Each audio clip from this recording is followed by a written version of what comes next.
Hello, BDO Are those fam. real leather pants? These are not real leather pants. These are vegan leather pants. Vegan leather. Oh. Yeah. Are you a vegan? I'm not a vegan, but okay. You know, a little something for the environment. Save the animals. Sure. A little cheaper. Yep. Cut down that gas level, Absolutely. that methane level. Okay, go on. Count yourself in, man. 3, 2, 1. Go, Jade. Go. Just tell them who you are. This is Jade, everybody. She's from blackdoctor.org, and I'm her guest today, Anthony Anderson. We'll be talking about, my health journey as a type 2 diabetic. We'll be talking about my family, how they were involved in it, if they're involved in it, and my lifestyle changes that I've made, and how that works. And while we're here talking, we'll talk about how type 2 diabetes is disproportionately affecting the Black community, which is why I'm going to hear talking about it. So, Jade, it's back to you. Let's talk. Absolutely. So let's go ahead and dive right in. Oh, let's do it. Tell me about that first moment of diagnosis. How did you feel when you first got diagnosed? What was your first reaction? It was a gut punch. I was 29 years old. I'm 54 now. So it's been 25 years.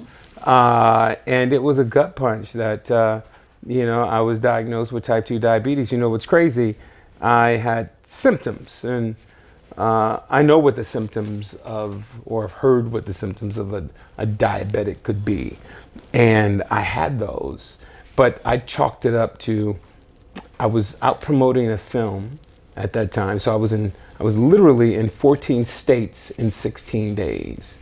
So I'm feeling tired, lethargic. I'm taking midday naps.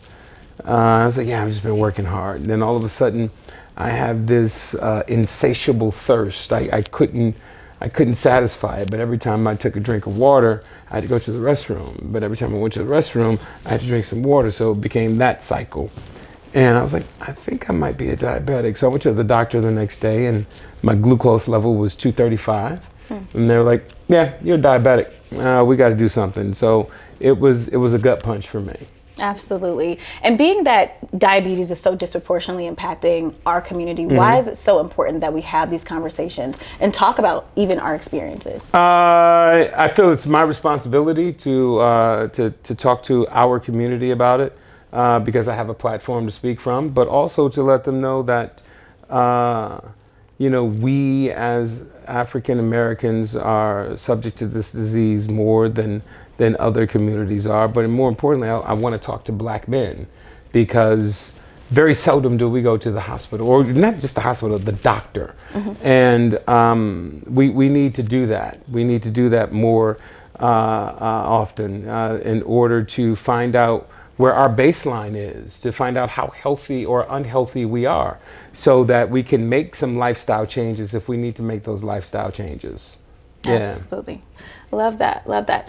And so part of, while you were on your journey, once you found out that you were diagnosed, and as you manage your condition, what does that look like? I think I heard you say that you get real. You had to get real with yourself. Yeah. So what does that process look like of getting real with the condition? Getting real with the condition is making lifestyle changes, doing things differently than I had done up to the point where I was diagnosed as a type 2 diabetic, going on a regular basis to my doctor to find out where my baseline is and where we are right now, what we need to be working on. But more importantly, taking care of myself, my health, mentally and physically. So all of those things. And then, wanting to be there for my family. I lost my father to complications from diabetes because he was an undiagnosed type 2 diabetic for 25 years. Wow. So just imagine how that disease ravaged his body once he was diagnosed with it. And that's why I partnered with Novo Nordisk to talk about this, to share my story, tell my testimony. And we came up with, you talk about Get Real. It was like, get real about diabetes. That's our campaign. And we have a website that people can go to get information, have some answers to the questions that they may have. But more importantly, it's to encourage them to see their healthcare provider. And that website is getrealaboutdiabetes.com. Nice. Getrealwithdiabetes.com. Love that. And so you mentioned your family. How was that for them? How were they involved with, helping you manage the process? How did they react to your diagnosis? I was the first person diagnosed with it. And a couple of years later, my mother was diagnosed with it. And then as we were both going through our symptoms and all, I was like, hey, Pops used to do this back in the day. And that's when we realized that my father had been a diabetic for close to 25 years. But you know, we were there for one another. We still are there for one another, even though I lost my dad. I stay on my mom about her medication. She stays on me about my medication. She's like, you know, you shouldn't be eating that. I said, you know, you shouldn't be smoking, right?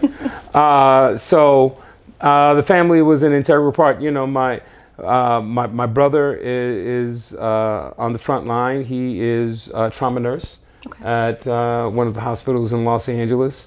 So, you know, it's a village of us taking care of one another. Yeah. Absolutely. And I love that you guys are communicating back and forth and making sure you're taking care of each other. So that's awesome.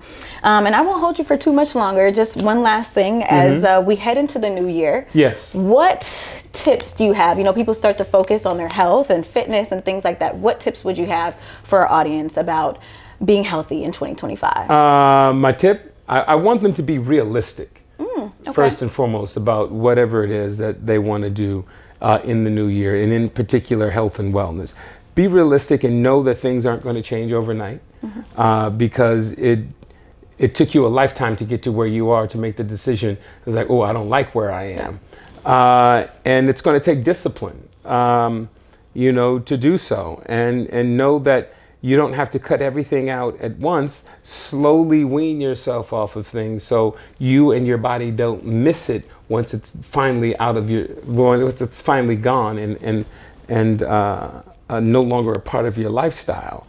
But I would just tell them to be realistic, be disciplined and committed to whatever it is that they want to do. And you have to have all of that in order for anything to be a success. Absolutely. Well, thank you so much for joining me today. No problem. Appreciate all of your tips and advice, and thank you for sharing your journey with Thank us. you.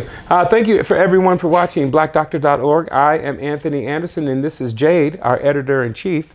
And hopefully you enjoyed a conversation with me.